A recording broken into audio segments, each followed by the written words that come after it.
Joel Rubin is here to talk more. Joel, one of the reasons why I wanted to talk to you is because there were 53 British nationals, but also a Canadian, 7 Portuguese nationals, as well as 169 people from India. That's a lot of families. A lot of people. Who are reaching out to whom, and what do diplomats end up doing in these situations? You got it, Audie. And first of all, what a horrible moment, and thank you for discussing it this morning so extensively. At the State Department, what happens is you have essentially the Operations Center kicks in and creates a task force that begins to mobilize to deal with all these questions. So our Consular Bureau will send a representative to it. The Bureau that handles South Asia will send a representative to it, and they'll begin coordinating with all of the airline infrastructure that's needed to be engaged, and this is as well different as from, foreign for governments. instance, Air India has to have, we heard from Mary Schiavo, a care team for people and families to reach out to. But this is all about diplomatic communications. I mean, we don't know if there are any Americans. I mean, we don't think there are any Americans, but we don't know. And there may be many dual citizens who are Indian as well. And so figuring that out, working with our consulate on the ground in Ahmedabad, working with our embassy as well in New Delhi, and getting a real lay of the land and what the U.S. government then should be thinking about in terms of providing assistance, which is the sort of overarching American diplomatic role as well. That's interesting because we're seeing this happening, as we said, the western state, Gujarat,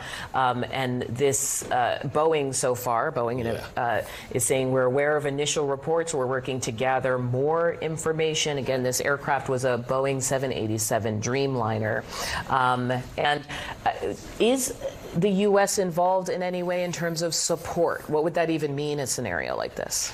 Well, first of all, we have our technical experts, and the Transportation Department, as you've been discussing, they have technical experts who can go and potentially get out to the site, and they also are always in touch with our major aircraft manufacturers, with Boeing, and I'm sure they're engaging right now, Boeing leadership, in trying to ascertain what they may expect or think about as the possibility for this crash.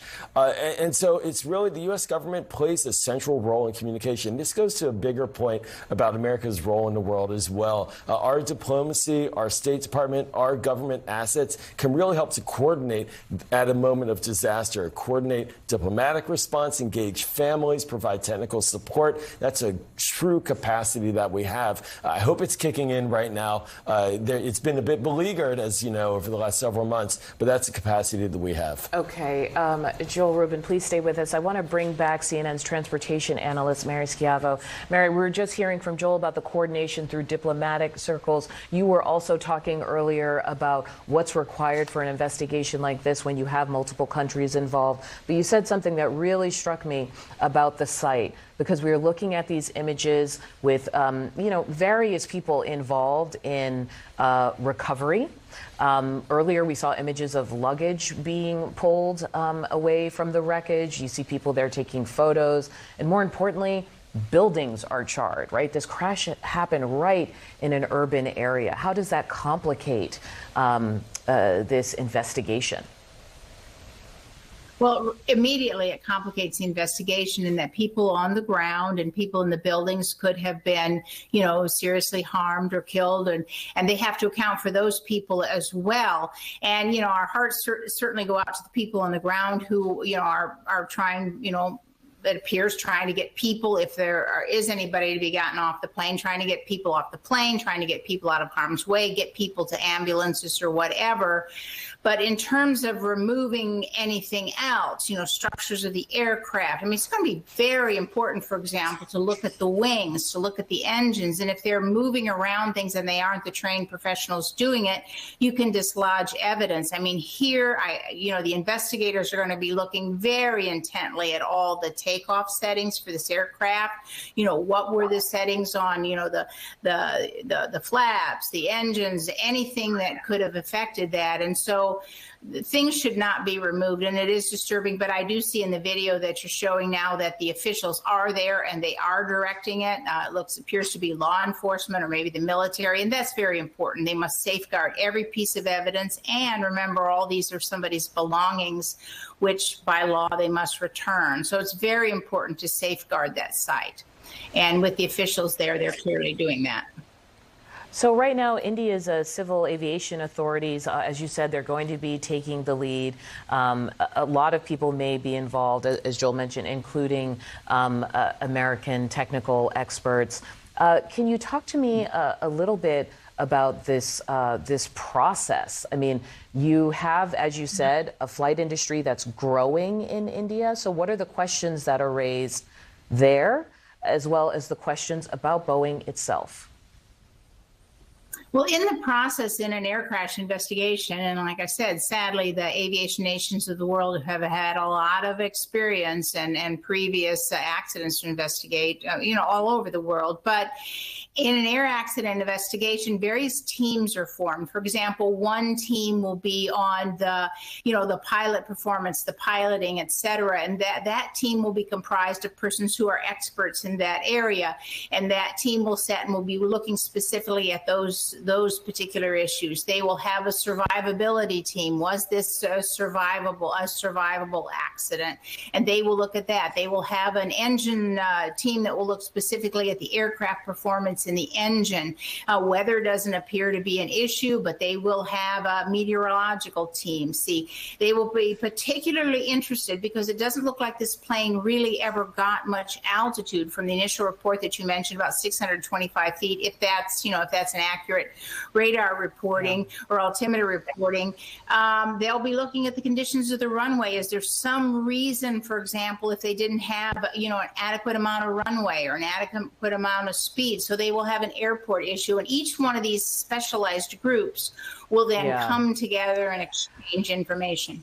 Mary, right now we are actually looking at a live picture at a civil hospital. You mentioned the officials on the scene. We are seeing reports also at the scene of the crash of fire department and others who are there. There's one other thing I have to ask you, which is that this year, I think I was just reading that Boeing's chief was saying this was going to be a turnaround year for them, that this was going to be a time when they could kind of come back from some of the other deadly crashes, the 737 MAX crashes in 2018 and 2019.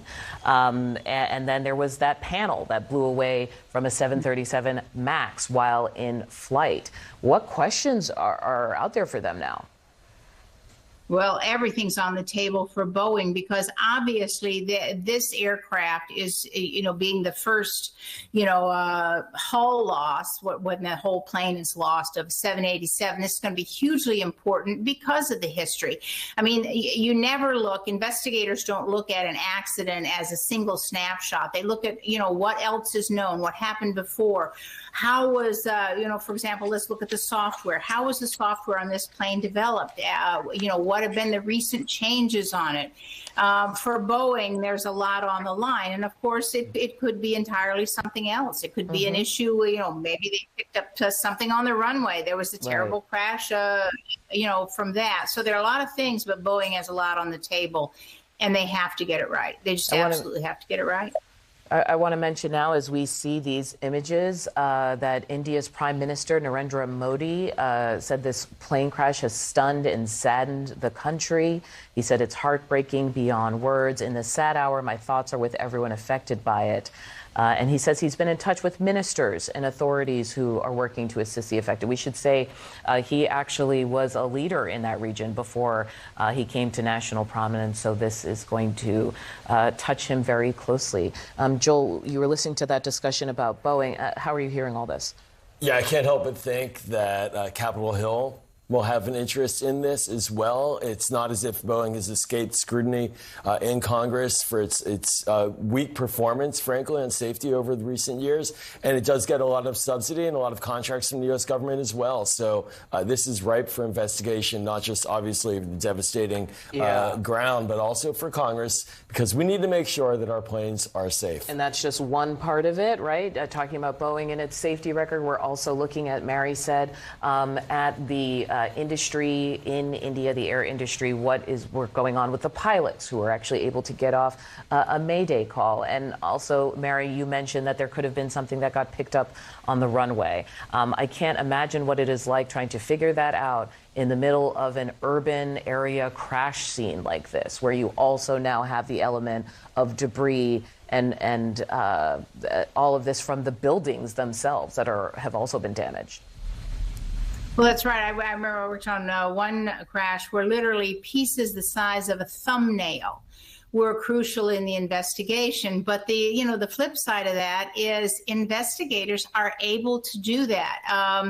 Going back, many years to the investigation of the crash of Pan Am 103 in Lockerbie, investigators, officers, law enforcement responders literally walked shoulder to shoulder through the fields, trying to find every small part that they could.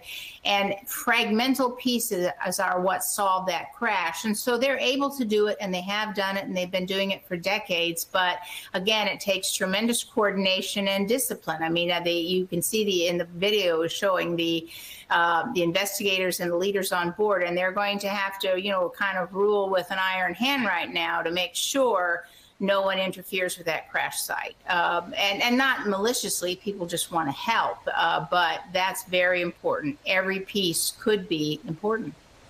Right now, Prime Minister Keir Starmer of Britain saying that he's being kept updated as the situation develops, as there were more than 50 British citizens on board that flight.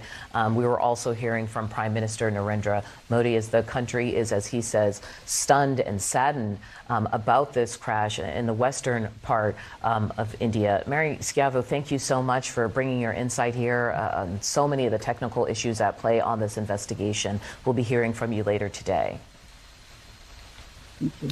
Joel, I want to talk to you as we start to hear from the Prime Minister, from the UK Foreign Minister. There's a lot of people now who have to talk to families. Are some of them civil servants? Are some of them just the airlines? We saw people outside of a hospital earlier. How chaotic can this be? I mean, this is extraordinary. And any international crisis, piecing it together and getting it coordinated, even as we see on the ground, is extremely challenging. And being that it's in India and so it's a very significant distance from many of these internationals. Right, because all this is on camera, right? Like seeing people start to pull things apart, seeing people start to gather things for the investigation. I know fire trucks are there dousing out flames from the building.